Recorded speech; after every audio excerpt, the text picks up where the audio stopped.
a special guest here, the AD of UMary, Cooper Jones. Cooper, thank you for joining me today. Ryan, really appreciate you having me over. It's great to be back in studio after a year. Yeah, and you just mentioned last week passed a year at the helm of being the AD. Just what's this year been like so far? It's been a whirlwind. It's been exciting.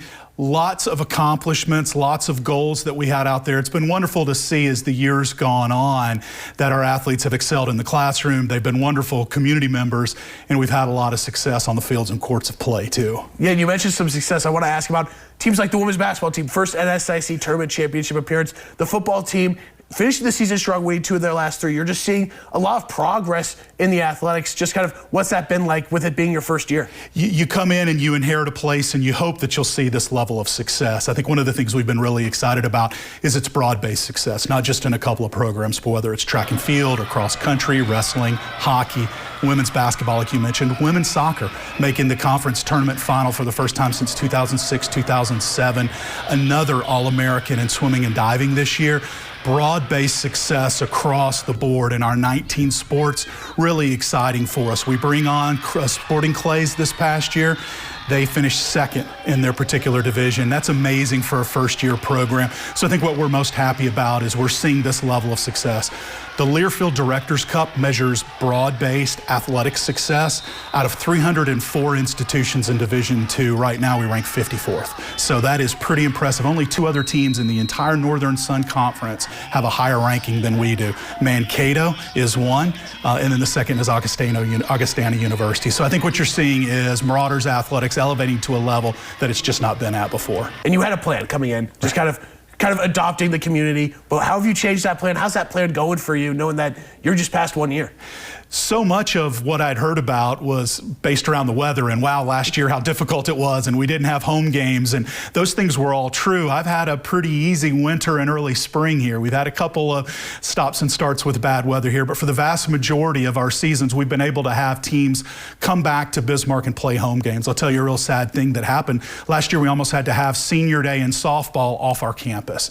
And so, Ryan, that really started for us really a heightened kind of not only interest, but for us, the focus on moving forward with our strategic facilities plan. And so Greatness Through Virtue partnered with Vision 2030, which is our capital campaign, phase 2 of the university's capital campaign.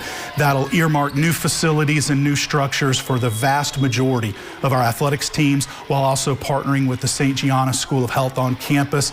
It's truly one of the new visions that Monsignor had for this university, is to grow, to be healthy, to attract students, and to be a great place for our scholar athletes. We've identified that we've got some facility needs, and that's what's been fun as we've gotten to the end of first year, start of the second year, is to really dive into what these facility projects are. And now the fun part, to go out and ask some people to help us along the way. Yeah, and we've seen the renderings. We saw them right around when you started. Just kind of what's kind of been those next steps that have been taken so far to where, like you said, Vision 2030, to where you guys are making those steps towards progressing and getting, like you said, some funding and maybe starting construction on it. Yeah, to be able to be in phase 2 and have had the success we've had so far in our fundraising campaign, by no means are we completely done, but we've come out of the blocks in an incredibly strong way, certainly at or above any of our peers within Division 2, much more like a fundraising organization at a Division 1 large public institution, which we're not, a Division 2 private Catholic Christian institution. So we have benefactors that have been incredible for us, and what they've allowed us to do is to go out and hire architectural firms to actually now not just say we're building these things, but what the actual rooms look like, what goes on the first floor, what goes on the second floor, how do we position something on our campus with what we have available from a space and land perspective. That's starting to get to be a lot of fun, and we're engaging our coaches, other key stakeholders, those benefactors that have been so great to us so far. They're with us each and every step of the way, and now we're really starting to extend those conversations to others in our community, being met with some very positive feedback with those conversations.